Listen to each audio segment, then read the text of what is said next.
So where is the edge?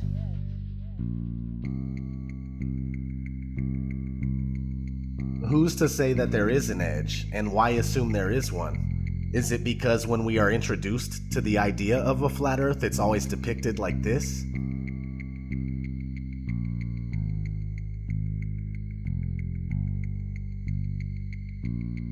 In the currently most accepted model, Antarctica is not a continent, but a 360-degree landmass made up of ice that holds the oceans within. When we look at a Gleason's map from 1892 that states at the top that it's scientifically and practically correct, as is.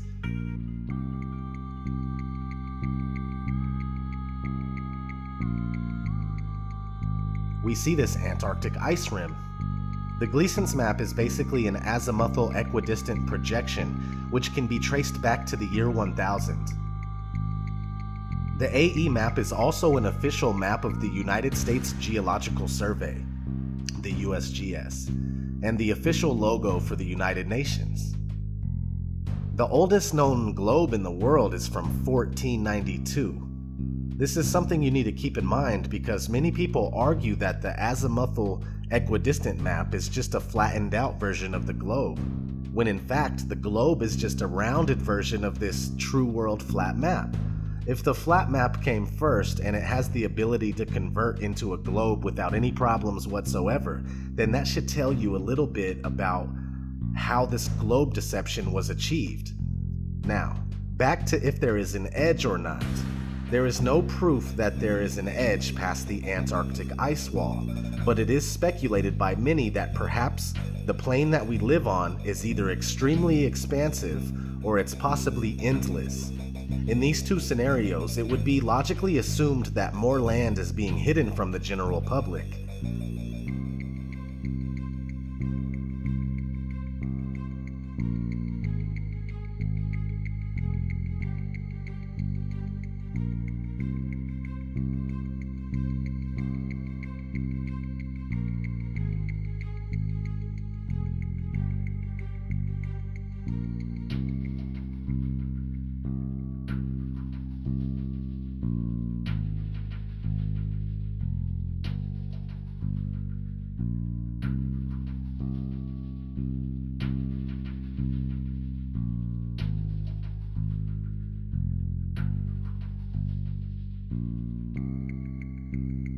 In a 1954 interview with Admiral Richard E. Byrd, an American naval officer who specialized in exploration, he had this to say.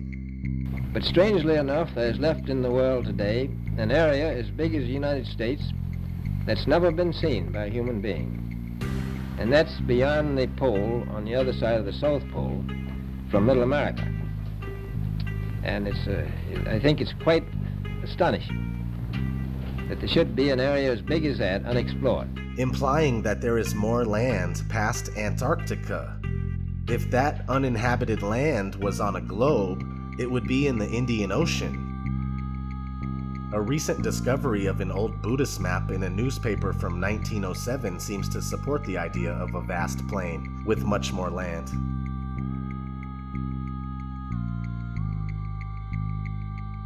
Where does the sun go if the Earth is flat? Well, the sun neither rises nor sets, but travels in a clockwise circuit from east to west, and only appears to rise and set due to perspective.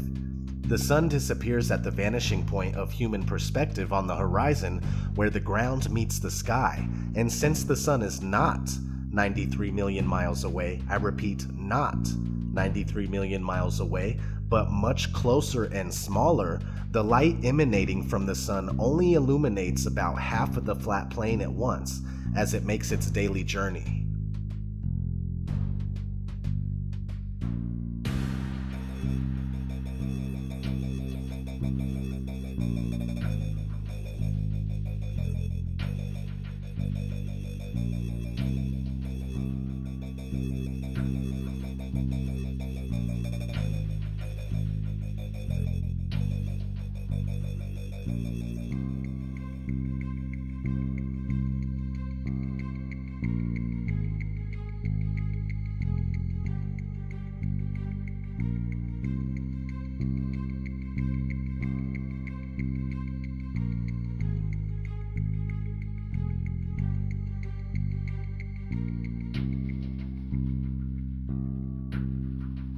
What's underneath the flat Earth? This is obviously an unanswerable question since the assumed edge has never been known to be reached, but many people suppose that whether the Earth is round or flat, that either way, it still must be floating in the middle of outer space. But the idea of outer space goes out the window with the round Earth theory. Many religious texts support an immovable Earth that has its foundations on which it is laid, and its pillars by which it is supported. We simply don't know, but we do know that the Earth is obviously fixed in place, as we can tell by our everyday experience of non-movement. What we see in the skies above are illuminated objects making circles around us just as it appears. Whatever this place may be, it's the center of all we survey. Some say that the Earth is the floor of the universe. In the ancient Hebrew conception of the universe, we are surrounded by the waters above and the waters below, known as the Great Deep. The deepest hole ever drilled into the Earth was a total of about 7.5 miles. The very core of the Earth is nothing more than wild speculation, if not another malicious lie. So what's under the Earth? That remains a mystery to us all. But another thing that you can research is what's inside the Earth. Multi-billion-dollar deep underground military bases known as DUMBs, D-U-M-Bs, right?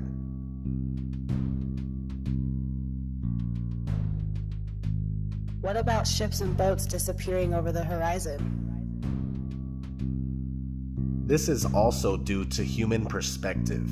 They don't go over the horizon, they go into the horizon, moving beyond the limit of our vision and past the vanishing point. But the ships and boats are easily brought back into view with a pair of binoculars, a telescope, and any camera with a good zoom lens.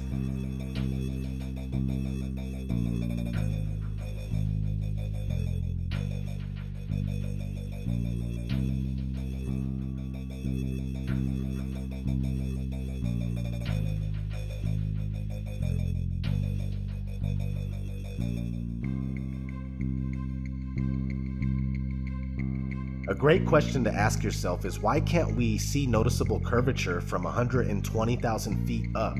But many people claim that the supposed curvature can be seen from the ground by watching boats. It doesn't make sense.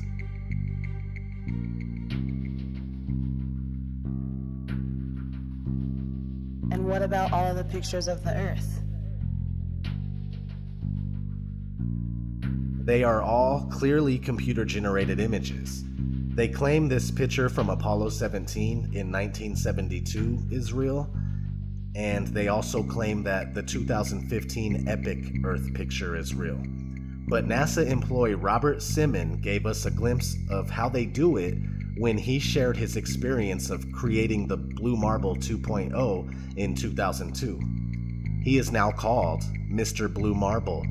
He was interviewed and on record stating, "The last time anyone took a photograph from above low Earth orbit that showed an entire hemisphere, one side of the globe, was in 1972 during Apollo 17. NASA's Earth Observing System, EOS, satellites were designed to give a checkup of Earth's health. By 2002, we finally had enough data to make a snapshot of the entire Earth, so we did." In 2002, Blue Marble 2.0. NASA's Rob Simon made this. Simon's job is... It's primarily taking data and making pictures out of it. That's what this is, a composite of data sets from several different instruments translated into a picture. So we actually had to take clouds out. They stashed the clouds for later, went onto the ocean. That came from an instrument that measures phytoplankton in the sea. Where it was low, I colored it dark blue because they're low mostly in mid-oceans. And then where it was a little bit higher, it was like a little bit brighter green. Then add the clouds back in. There's a small problem with it because there's a very slight gap in between each orbit. So some of those are painted on. It is photoshopped, but it's has to be. Then there was another layer to sort of simulate the atmosphere. And then there's this little bright spot. It's called the specular highlight. So it's the reflection of sunlight off of water. Those are the pieces, but you can't just slap them all together. It just didn't look realistic. It looks kind of flat, or the clouds are sort of too see-through. So I just hit Command Z a lot. There's artistry to creating the world. what I imagine it to be. Unfortunately, I'm not an astronaut. I've never been to space, but I've looked at these images over and over again, trying to sort of get the essence of it. It is photoshopped, but it's has to be. It is photoshopped, but it's has to be. It is photoshopped, but it's has to be. It is photoshopped, but it's has to be.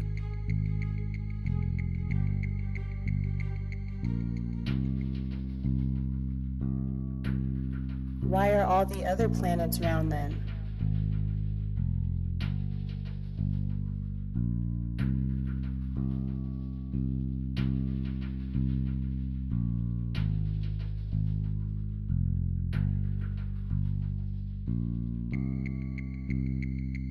When you compare amateur footage done with professional grade cameras and compare it to NASA's official images of planets and stars, it's clear that NASA images are all computer generated, no different than the photos of Earth.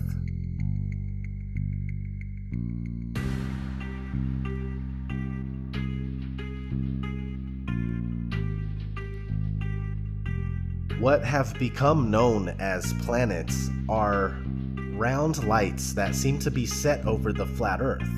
The so-called planets and stars are not what we have been told they are, and comparing luminous objects that you see in the sky to the Earth under your feet is very ineffective for actually proving the supposed rotundity of the Earth. Since there are no actual photographs of the Earth and motion has never been experienced or proven, it would seem more logical for one to assume that we are on a flat, motionless plane and everything we see in the heavens revolves around us. What about satellites and GPS? As crazy as it may sound, satellites are a hoax. Have you ever wondered why there are never any damaged or fallen satellites? And why there are no satellite malfunctions due to constant heating and cooling? It's weird they don't melt in the thermosphere that's over 2,000 degrees. I find myself looking at the moon and wondering why we never see satellites pass by the moon. Did you know there are thousands of miles of fiber optic cables under the seabed that supplies 90% of the Earth's communication, internet, phones, etc.? And GPS works off of cell phone towers. It's called triangulation. Haven't you seen those really tall towers and wondered what they are? Satellite TV is just enhanced radio using ground-based towers. It's all ground-based, just like the old TV antenna. Science fiction author Arthur C. Clarke proposed the idea of geostationary satellites in 1945 in a magazine called Wireless World. And 20 years later, in 1965, they claim to have successfully launched the first commercial geostationary communication satellite. Today, there are said to be thousands, but the odd thing is that trying to prove it only leaves you fruitless. Is outer space even real?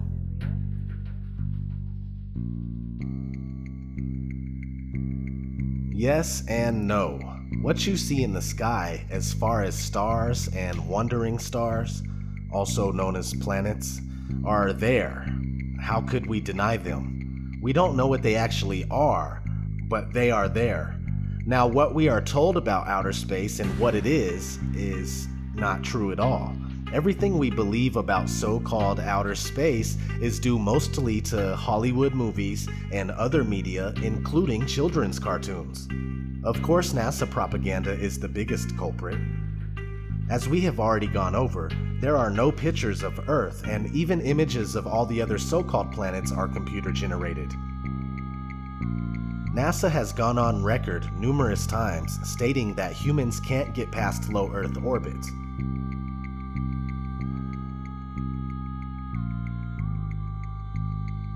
NASA's next spacecraft, already being built and tested across America, will do those things and more. This is the spacecraft that's going to take humans to explore the solar system. It's the next big step for NASA in exploration. Called the Orion Multipurpose Crew Vehicle, or MPCV, this next-generation spacecraft will enable America to explore beyond low Earth orbit we get further away from Earth, we'll pass through the Van Allen belts, an area of dangerous radiation. But Orion has protection. Shielding will be put to the test as the vehicle cuts through the waves of radiation. Sensors aboard will record radiation levels for scientists to study. We must solve these challenges before we send people through this region of space. Plan that NASA has is to build a rocket called SLS, which is a heavy lift rocket. It's something that is much bigger than what we have today, and it will be able to launch the Orion capsule with humans on board, as well as landers or other components to destinations beyond Earth orbit. Right now, we only can fly in Earth orbit. That's the farthest that we can go. And this new system that we're building is going to allow us to go beyond and hopefully take humans into the solar system to explore. So the moon, Mars, asteroids, there's a lot of destinations that we could go to, and we're building these building block components in order to allow us to do that eventually. And unlike the previous program, we are setting a course with specific and achievable milestones. Early in the next decade, a set of crewed flights will test and prove the systems required for exploration beyond low Earth orbit. Low Earth orbit is supposedly between 99 and 1,200 miles away. The funny thing is that they say the moon is over 200,000 miles away. How did we make it so far in the 1960s and 70s if we can't do it today? Also, the International Space Station, just like everything else brought to us by NASA, is a fake Freemasonic hoax, completely fabricated and done with special effects, models, pools, zero-G planes, and various other camera tricks. How is circumnavigation possible on a flat Earth? Very easily. You can travel east and west directions to ultimately end up right back where you started. The face of the Earth looks similar to that of a clock.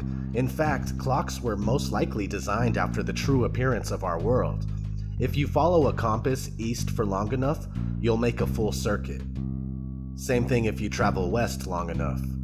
As we've already gone over, the flat Earth map that was around before globes were easily converts to a globe, so everything you believe you are doing on a globe is actually taking place on a flat Earth. How come the moon is upside down in the southern hemisphere? This is another very simple explanation. When somebody is in the northern part of the Earth, or on the northern part of the Earth, they see the moon from this angle. When somebody is on the southern part of the Earth, the moon looks like this. They're looking at it from this angle. They see it from the opposite angle, and that's all it is. Imagine you tape a picture of the moon in the center of your living room, right? Depending on where you are in the room, the moon will be seen differently. When pondering this question, keep in mind that the face of the moon never changes.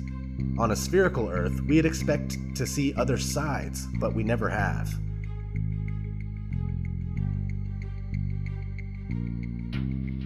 What about the seasons?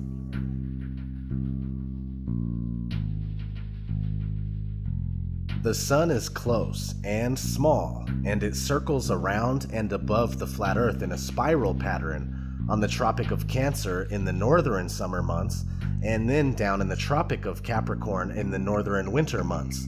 So when the sun is further away from the North Pole, right, the center of the flat Earth, it's winter in the north and summer in the south. Since the sun is smaller than we are told and closer, it makes much more sense that we experience seasons in the first place.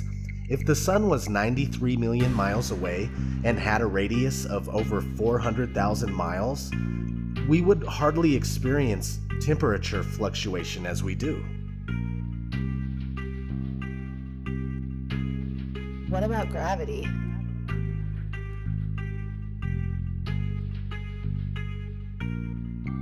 Gravity is necessary in order for a spinning ball Earth to work.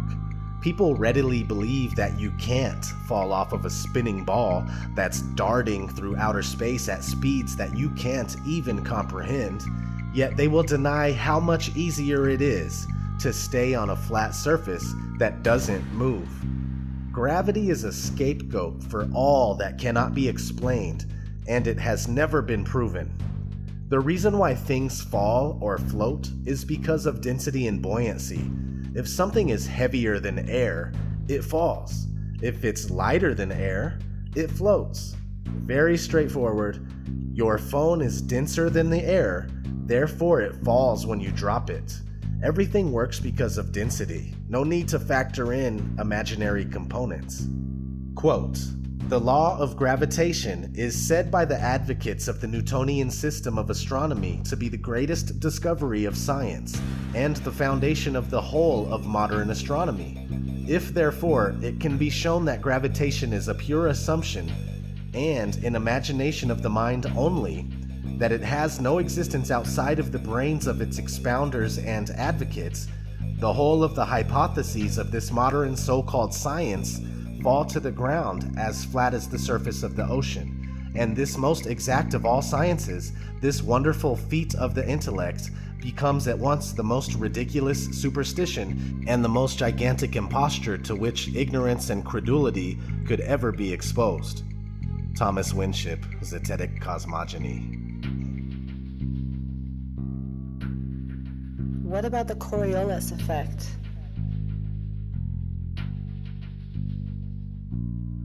They say that the Coriolis effect is a result of the Earth spinning and is responsible for the deflection of an object moving above the Earth, rightward in the northern hemisphere and leftward in the southern hemisphere.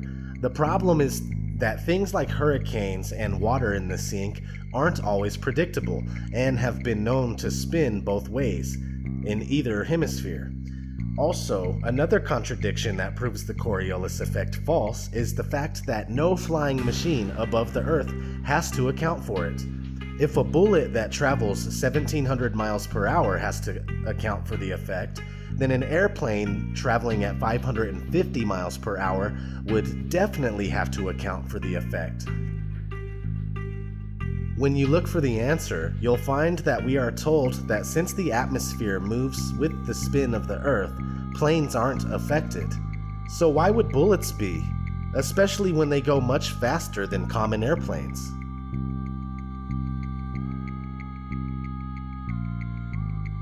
Why can't I see infinitely far? This is for the people that wonder why they can't see certain things that they believe they should be able to see if the Earth was flat. I've been asked on numerous occasions, why can't I see Mount Everest from anywhere on Earth? I've also been asked, why can't I see Spain from the east coast of America? Well, besides dirt, dust, dew, rain, fog, smog, smoke, clouds, mist, haze, snow, etc., your vision is limited by the vanishing point of your perception. Check your weather app on your phone and notice the visibility in your area.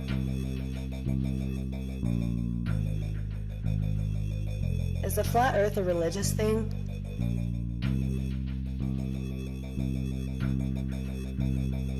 Yes and no. I say this because I myself am not religious. I'd rather not have faith in something, but know the facts to the best of my ability. And the facts are that the curvature and motion of the Earth have never been proven. The Bible, without any doubt whatsoever, supports the Earth that's fixed in place. The Book of Enoch, which is biblically endorsed and most likely belongs in the Bible, describes the flat stationary enclosed Earth in great detail. Many religions and civilizations preceding Judaism and Christianity support a flat and stationary Earth, such as the Babylonians, the Egyptians, the Mayans, the Norse, the Hindus, etc. This fantastic spinning globe Earth is very new to the people of the world, yet most of us carry on as if the theory is unquestionable, and we've been conditioned to laugh when the flat Earth is brought up. Whether you are religious or not, you can see the flat Earth for yourself.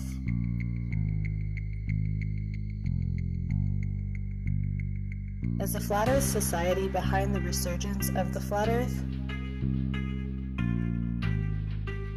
No, the Flat Earth Society is designed as a containment unit. Gatekeepers that tell the truth about some stuff, but then lie about other things in order to make it appear ridiculous or steer you in the wrong direction. For instance, this is what FES has to say about gravity. In the Flat Earth model, gravity, rather than being a force, is the upward acceleration of the flat Earth. The Earth always accelerates upward at 1g, which is equivalent to the gravitational acceleration in the round Earth model. Like the force of gravity, the Earth's acceleration causes several commonly observed phenomena in our daily lives. If that isn't the biggest turnoff, I don't know what is. The Flat Earth argument has never died. It only died down. Real Flat Earthers have always been among us. But it wasn't until late 2014, early 2015, when Eric Dubé started making a lot of noise about the Flat Earth conspiracy and got people like myself on board. It took me 10 months of research before finally accepting the truth about where we live. Thanks to the many great Flat Earth researchers, content creators, and activists since then, more and more people are waking up to the massive deception every day.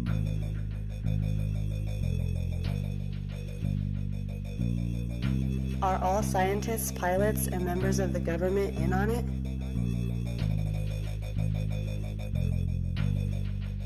No, most scientists, pilots, and members of the government have been indoctrinated just as the rest of us have. When they work at their everyday job, they go about it as if the Earth is most certainly spherical. If indeed some of these people did know the Earth is flat, they most likely wouldn't even speak out about it in fear of losing their job or ruining their reputation. The average scientist goes about everything they do with the spherical Earth already factored in. For mainstream science, questioning our current model is a huge no-no. For pilots, computers do most of their work, not to take away from what they do because I personally appreciate it, and also pilots often switch out at stops, making it difficult to understand the real layout of Earth's land masses. As far as government members and politicians go, besides high-ranking officials at NASA, which isn't government at all, it's safe to assume that they are not in the know and they are not knowingly perpetrating this lie. Very few people compared to the population of the world are enlightened to the flat Earth.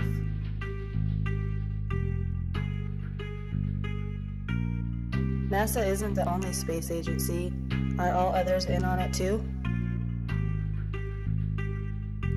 The answer is yes. Here's a short clip on what you need to know.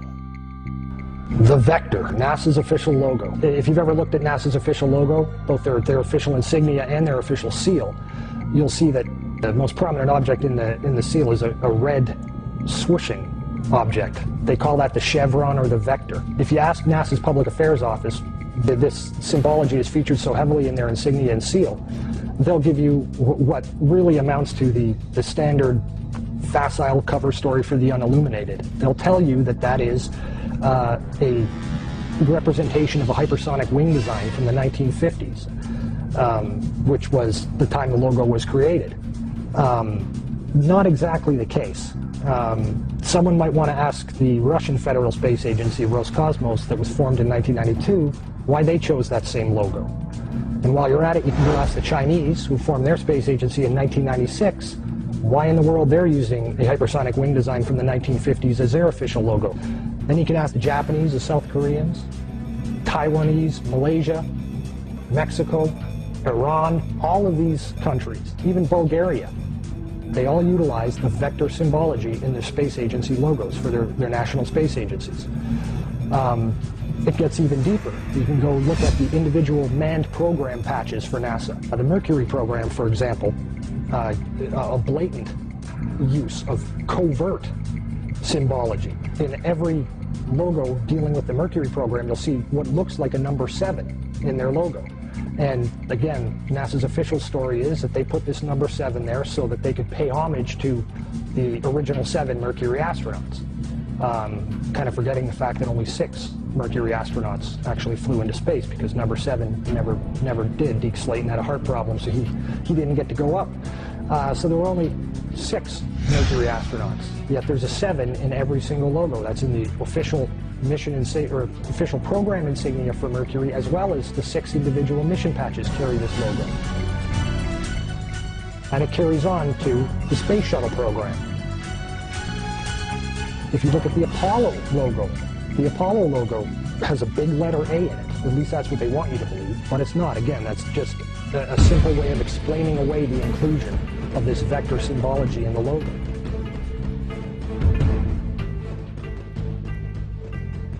If you go to the Space Shuttle program, the original Space Shuttle STS program patch is a triangular patch that, again, hides the use of the chevronic vector symbology.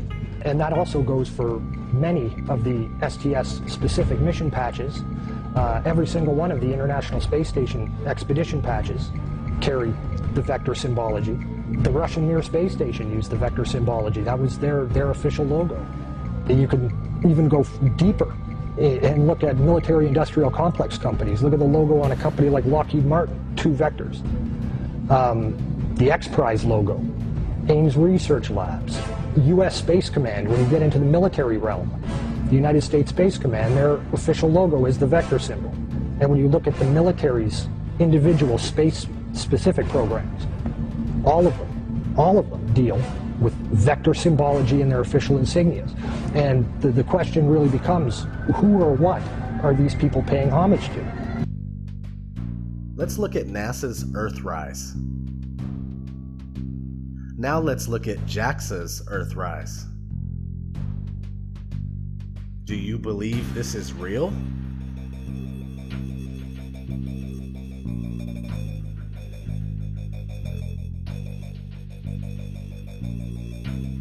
Well then, who's responsible for this deception?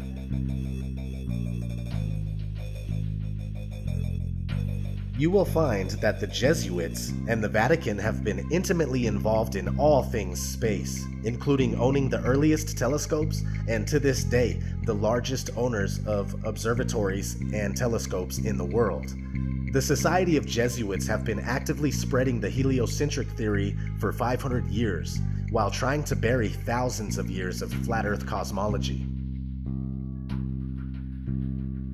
The Jesuits are rulers of all powers that we are aware of, and have been ruthless in their pursuit of world domination for centuries, no matter who is killed or what has to be done to establish a one-world order out of chaos.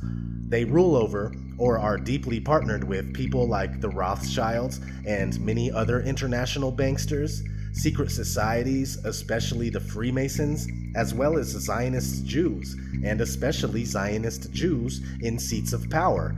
They rule over all the alphabet agencies and government think tanks, including the NSA, CIA, FBI, Mossad, KGB, Roundtable, Committee of 300, Tavistock Institute, Lucius Trust Publishing, Bilderberg Group, and the Council of Foreign Relations, including representative government and legislation like the US Presidency, Congress, and the Supreme Court.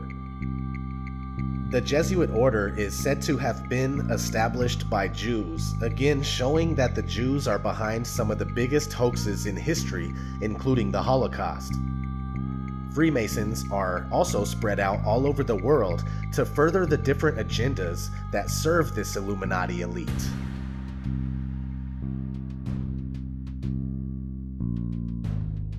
Why the lie?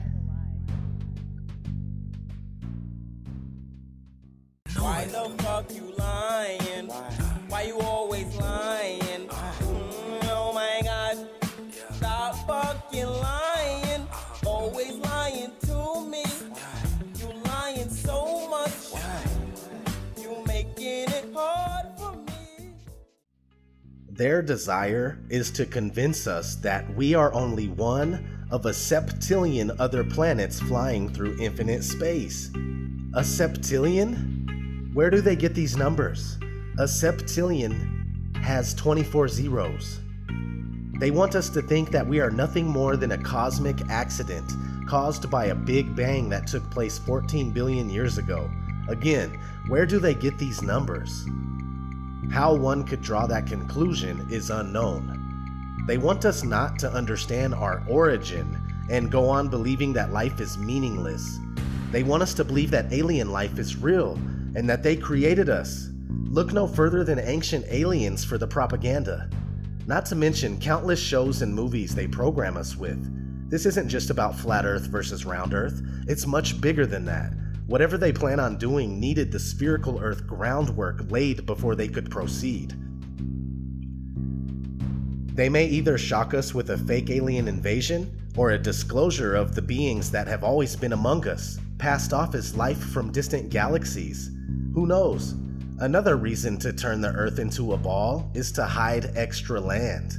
If this is a vast plain, and there are places past Antarctica, with more oceans and more land masses, then an easy way to get rid of them is to wrap our part of this plain around a ball, and make it seem as if there is nothing else and everything has already been discovered. The globe is full-fledged slavery for the inquiring mind. I'd like to be an explorer, like the great Magellan. Oh, you're too late. There's really nothing left to explore. What does it mean if the Earth is flat?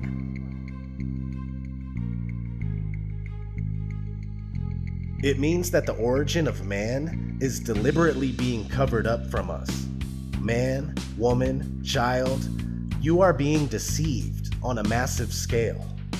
Flat Earth, enclosed flat Earth, expansive plane flat Earth, or even infinite plane flat Earth with an infinite ceiling barrier, or possibly another plane of existence above us and below us. It means that this place was created, that you were designed, you were crafted, you are special and with purpose. A purpose being hidden from you on purpose. We are supposed to know our world and our reason for being. We've been swallowed whole by this economic fiat money system that controls absolutely everything and fuels this manufactured reality. Most of us know that we are slaves, and it's no wonder we desire to escape through movies, TV shows, and video games that happen to also further our programming and mental conditioning. We were never meant to live like this, and knowledge of our flat Earth is a step in the right direction. It's something that can't be taken from us. It's the fuel that we need to let these bastards know that we won't go down in ignorance. We will not willingly accept their one world authority that wants to rule over all mind and all matter. Embrace this flat world of ours and free your mind from the globalist mind control. It's time that we stand up for ourselves and our beautiful Earth. All I want to know is, who's coming with me?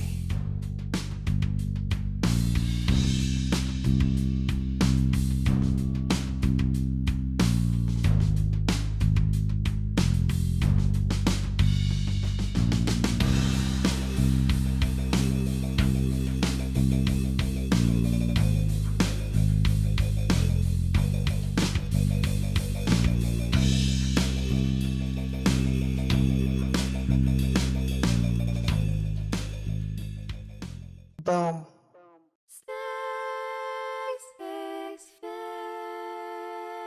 Space may be the final frontier, but it's made in a Hollywood basement. Space may be the final frontier, but it's made in a Hollywood basement. Space may be the final frontier, but it's made in a Hollywood basement. Space may be the final frontier, but it's made in a Hollywood basement. Have you ever dreamed of going up to outer space? Or maybe meeting other beings from another place? Have you ever wondered what it's like on other planets? Then you watch a science show and come to believe you understand it? You feel empowered by the knowledge and you feel enlightened, listening to Bill Nye and Neil deGrasse Tyson. But then you wake up and you start to see the obvious. Life is just a lie and this whole world ain't what we thought it was. NASA's missions to the moon were never completed. They just filmed them in a room and people believe it. I used to wonder what it's like to be an astronaut. Now when I see them acting, I can't help but to laugh a lot. They give us cartoons and they claim that we live on a ball, but it's flat and it's not moving or spinning at all. Why you lying to us, man? That's something that we want to know. After that, you're gonna have to pack up all your stuff and go. Space may be the final frontier.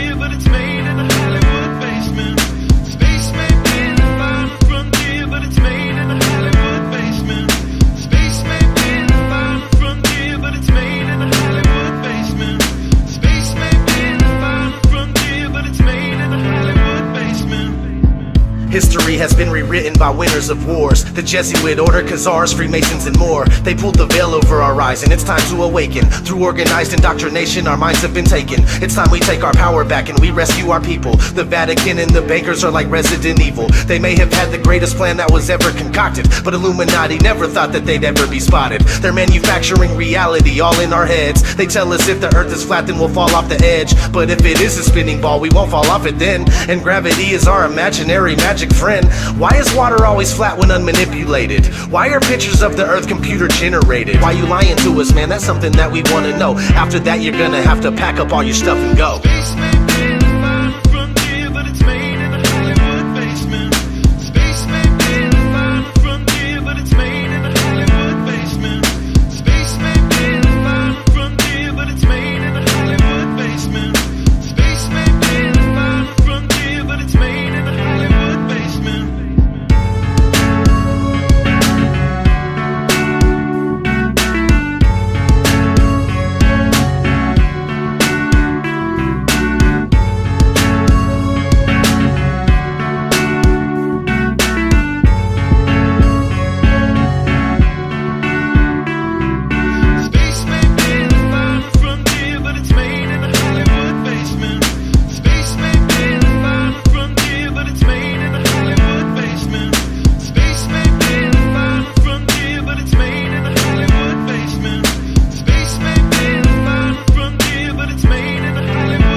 Dear NASA, it's becoming 100% crystal clear that you and the other space programs that are in operation are connected and are deceiving the entire world. More and more people are waking up every single day, and we are now able to see right through you. But what we really want to know is, why are you lying? Sincerely, me and the great people of this earth.